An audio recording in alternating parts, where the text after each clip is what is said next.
네, 여러분 안녕하십니까? 이민멘토의 주식 레벨업 시간 시작해 보도록 하겠습니다. 2024년 8월 13일자 레벨업 시간 시작해 볼 건데요.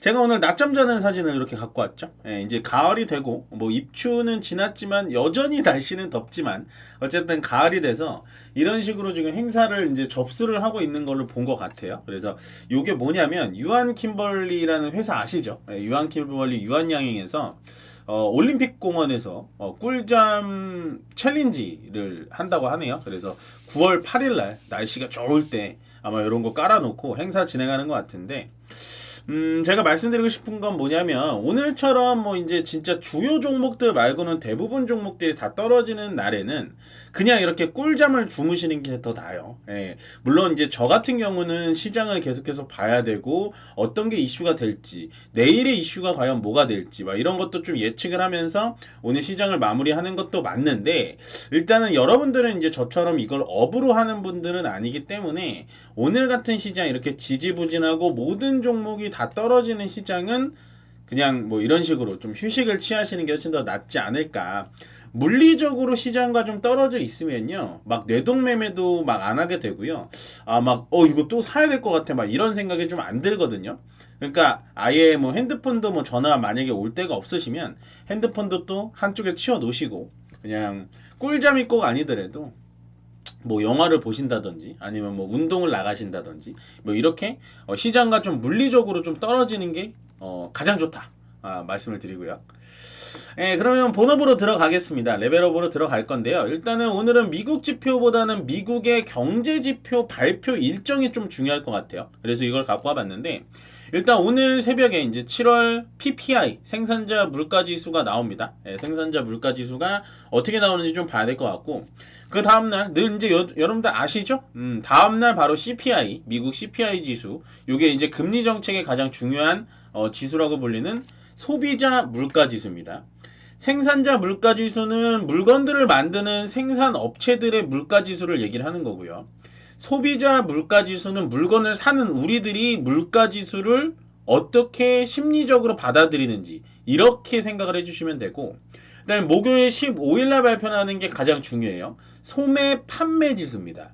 소매 판매 지수라는 건 뭐냐면, 일단은 우리가 어느 가게를 가든 뭘 하든 우리가 돈을 얼마나 바깥에다 쓰는지 나오는 지수가 바로 이 7월 소매 판매 지수예요. 그래서 만약에 목요일날 나오는 이 소매 판매 지수가 좀 생각보다 낮게 나온다면 또 미국 경제가 악화되는 거 아니야? 갑자기 냉각되는 거 아니야? 막 이런 또 공포가 갑자기 또 다가올 수 있으니까 이 15일 날의 소매 판매 지수를 좀 자세히 보셔야 된다, 라고 보시면 됩니다. 물론 제가 봤을 때는 PPI, CPI, 뭐 소매 판매 지수 이런 것들이 뭐 그렇게 크게 나쁘게 나올 것 같아 보이지는 않은데, 그래도 이걸 제가 보여드린 이유는 뭐냐? 오늘, 내일 모레는 일단 주식을 매수 매도를 성급하게 할 필요는 없다라는 거예요. 왜냐하면 이렇게 대외적인 리스크가 남아 있고 아직은 뭐 매크로 변수라고 하죠.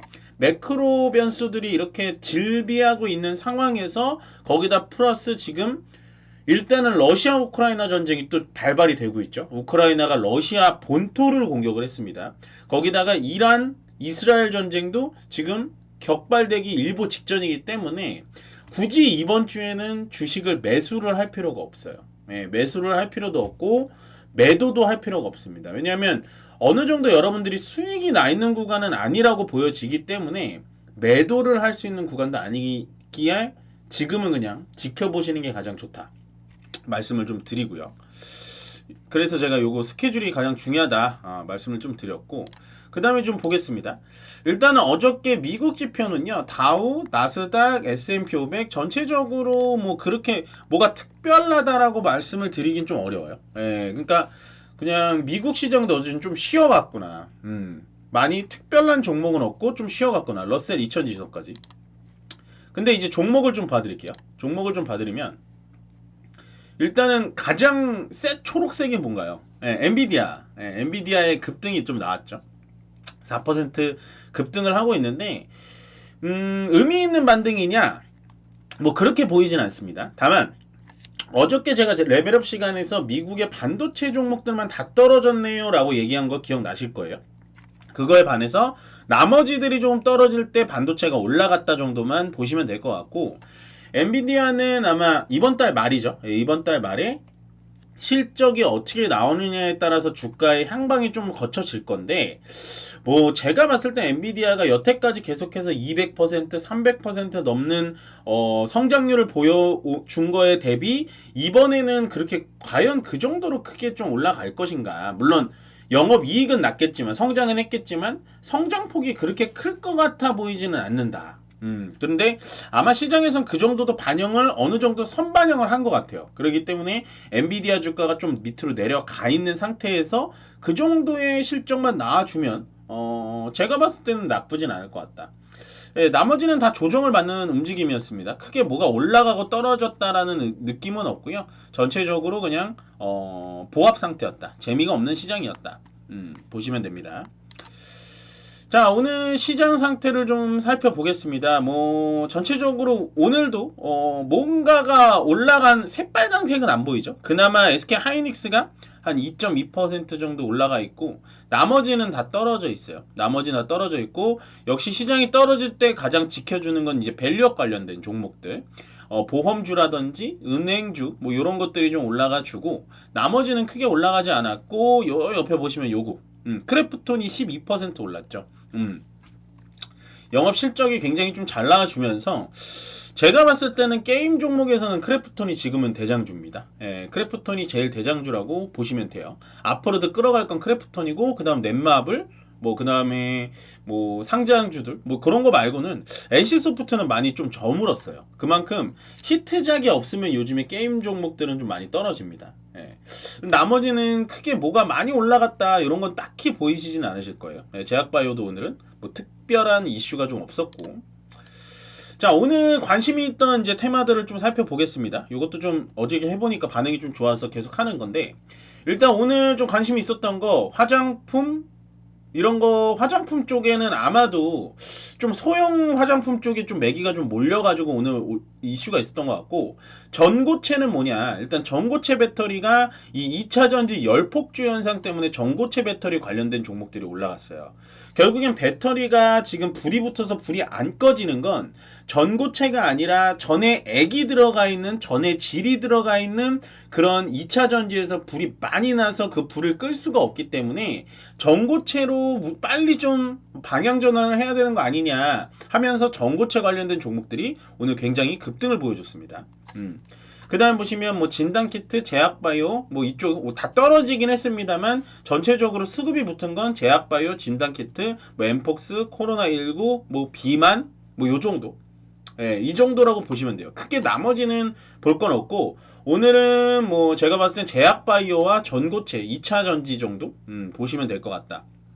그러니까 2차 전지는 사실은 지금은 이제 떨어질 만큼 다 떨어졌다라고 보시면 돼요. 예, 더 이상 뭔가 더 떨어질 것 같은 느낌은 좀 안 들고. 자, 그럼 오늘 기관에서는 어느 거를 또 몰아갔냐. 기관은 뭐 뻔하죠 지금. 예, 피부 미용하고 제약바이오. 예, 그냥 제약바이오 쪽에 많이 몰아갔다. 특히나 제약바이오 쪽에서도 그냥 뭐 삼성바이오로직스, 셀트리온, 그다음에 기타 제약바이오 종목들도 굉장히 많이 모아갔습니다. 다만 오늘 전체적으로 그냥 주가가 다 빠져있기 때문에 사람들한테 관심을 못 받는 거예요. 예. 제약바이오와 피부미용, 예, 피부미용 쪽, 예, 유커도 아마 그쪽으로 좀 몰아가시면 될 것 같고, 제약바이오가 피부미용 의료기기도 제약바이오 쪽으로 또 보시면 될 것 같아요. 근데 외국인들은 어떤 걸 모아갔냐? 똑같죠. 예, 기관과 지금 외국인들이 모아가고 있는 섹터가 뭔지 한마디로 정한다면 제약바이오입니다. 예, 제약바이오, 치매, 코로나19, 제약, 뭐 진단키트, 여기에 하나 더 있었다면 아마 비만, 어저께 비교를 한다면 비만 관련된 거. 그러니까 오늘은 전체적으로 종목이 좀 떨어지기는 했는데 어쨌든 제약바이오 쪽으로 전체적인 테마가 좀 형성이 됐다. 정도만 보시면 될 것 같고요. 왜 이렇게 테마는 형성됐는데 주가 자체는 좀 힘이 없냐? 수급 자체가 없기 때문입니다. 일단 외국인들이 오늘 거래소 현물을 거의 안 사다시피 했고요. 기관도 뭐 거의 오늘은 하루 그냥 흘려보내자. 일단 내일 PPI 나오니까, 오늘 새벽 PPI 나오니까 무리하지 말고 무리해서 매수하지 말자라는 의견인 것 같아요. 그나마 코스닥에서는 개인이 한 2,500억 정도 매수를 진행했지만 외국인이 1,700억 매도했는데 이것도 뭐 딱히 의미는 없습니다. 이 숫자를 보시면 일단 위쪽 현물 거래소와 코스닥에는 거의 매수 매도가 없다가 밑에 선물 쪽에서는 약간 외국인이 4천억 정도 들어왔어요. 예, 선물 쪽에 4천억 들어왔다라는 건 지수는 지켜주겠다라고 말을 하고 있는 거예요. 지수가 이거거든요, 지금.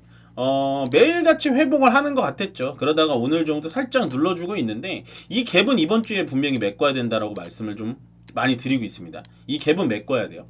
메꿔야 되고 코스피는 뭐 나쁘지 않은 흐름인데 코스닥이 좀 움직임이 그렇게 좋진 않아요. 5분봉으로 보자면 일단 오늘 장 시작하자마자 쭉 떨구더니 그걸 약간은 회복해주고 있습니다만 회복세가 살짝은 좀 부족하다. 그러면 오늘 왜 이렇게 회복이 안 됐냐? 일단 전체적으로 코스닥 종목들이 좋은 게 없어요.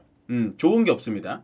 그나마 뭐 게임주 같은 종목들이 좀 올라가주고 크래프톤의 힘이 있어서 게임주 말고는 나머지 뭐 2차전지, 알테오젠, 삼천당제약, 제약바이오주들도 오늘은 수급은 몰렸지만 전체적으로 올라가주는 듯한 움직임은 전혀 보여주지 못했다. 그래서 상당히 좀 아쉬워요. 지금 코스닥이 훨씬 더 회복 속도가 좋았거든요. 네, 회복 속도가 좋았는데 오늘은 약간은 좀 떨어지고 그러면 오늘 지수는 올랐는데 왜 이렇게 종목이 다 떨어졌나요? 본다면 일단은 삼성전자와 하이닉스가 지수를 잡아주고 있어요.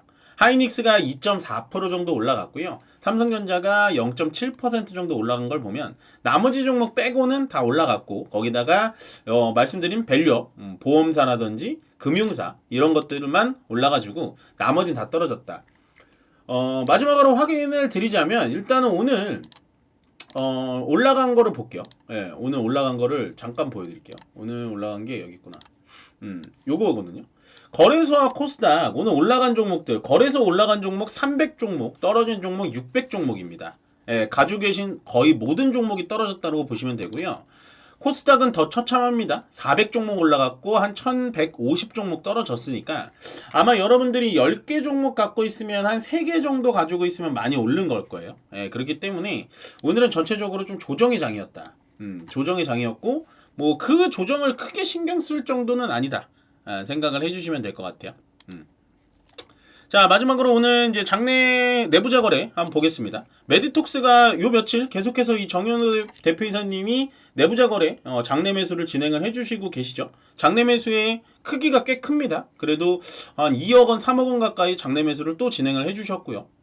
그 다음에 케어젠이 요즘 밑에 바닥에서 계속 이제 떨어지고 있는데 불성실 공시가 좀 나오면서 떨어지고 있는데 부사장님이 3억 정도 장내 매수를 또 진행을 해주셨고 마지막에 이제 CJ시푸드입니다. 이런 거 좀 조심해야 돼요. CJ시푸드가 매출액은 늘었는데 영업이익이 적자 전환했어요. 제가 CJ시푸드를 왜 갖고 왔냐면 보시면 CJ시푸드가 여러분들 속이기 딱 좋은 차트거든요. 예, 얘가 진짜로 이 과거에 보시면 하나도 움직임이 없었어요. 거의 움직임이 없는 거죠. 이 정도면. 그 밑에 보시면 거래도 거의 없었습니다. 그러다가 얘가 급등이 나오기 시작을 하거든요. 예, 급등이 나왔던 이유는 뭐냐? 검은 반도체라 그래서 김이 잘 팔린다. 외국인들 김 없으면 밥 못 먹는다. 그 다음에 우리나라 내수에 팔 김도 지금 수출에 다 김을 팔고 있다. 막 이런 거 하면서 사조시푸드, 뭐 CJ시푸드 이런 종목들이 쭉쭉쭉쭉 이렇게 올라갔는데 이제 아시겠죠?